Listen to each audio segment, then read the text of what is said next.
মাতাবাড়ি থেকে সাবরুম যে national highway, এই হাইওয়ে রাস্তা এবং ড্রেন নির্মাণের জন্য 497,89,89 টাকা মঞ্জুর করা হয়েছিল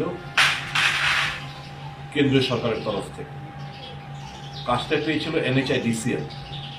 এখন কাজটা NHIDCL এটাকে সাবলেট করে ওরিয়েন্টাল স্ট্রাকচারাল ইঞ্জিনিয়ার প্রাইভেট লিমিটেডের একটি কোম্পানির কাছে। কিন্তু দেখা যাচ্ছে RTI একটা তথ্য অনুসারে বলা হচ্ছে যে রাস্তার পাশে দু ধরনের ড্রেন করা হয়েছে। একটা হচ্ছে ভি টাইপ একটা ড্রেন, আর একটা হচ্ছে নর্মাল লাইন ড্রেন। কিন্তু ফিল্ড ভেরিফিকেশনে দেখা গেছে কোথাও কোনো ড্রেন নির্মাণের কোনো আমরা হদিশ খুঁজে পাচ্ছি না মাতাবাড়ি থেকে সাবরুম পর্যন্ত। বিশাল একটা টাকার ঘোটালা এখানে ঘটেছে।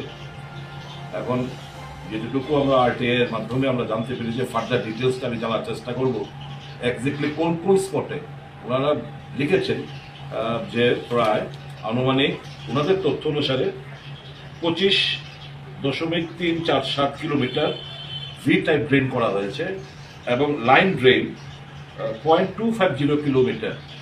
আমি এখন স্পেসিফিক কোথায় কোথায় ড্রেন নির্মাণ করা হয়েছে তার তথ্য এবং জানার চেষ্টা করব। তো সারা রাজ্য জুড়েই মানে হরি লুটের বাতাসার মতো টাকা লুটে ফুটে নিচ্ছে, কোনো তদারকি নেই। কারণ তদারকি যা কারা করবে, আপাত মস্তক দুর্নীতি নিমজ্জিত, সমস্ত কিছু কমিশন বাণিজ্য খেলা চলছে। পয়সা ফেঁকো, তামাশা দেখো, পয়সা ফেঁকো, ড্রেন নির্মাণ হোক না হোক বিল নিয়ে চলে যায়। এই তো হচ্ছে গোটা রাজ্য জুড়ে আপাত মস্তক দুর্নীতিতে নিমজ্জিত এই সরকার। বিচার চাইলেও বিচার পাওয়া যায় না, চোরকে চোর বলা যাবে না, ডাকাতকে ডাকাত বলা যাবে না।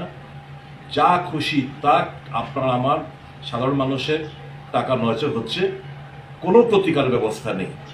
মানুষ আগামী দিন নিশ্চয়ই সমুচিত জবাব দেবে আমার রাজ্য মানুষের কাছে। আমার এটুকু আবেদন।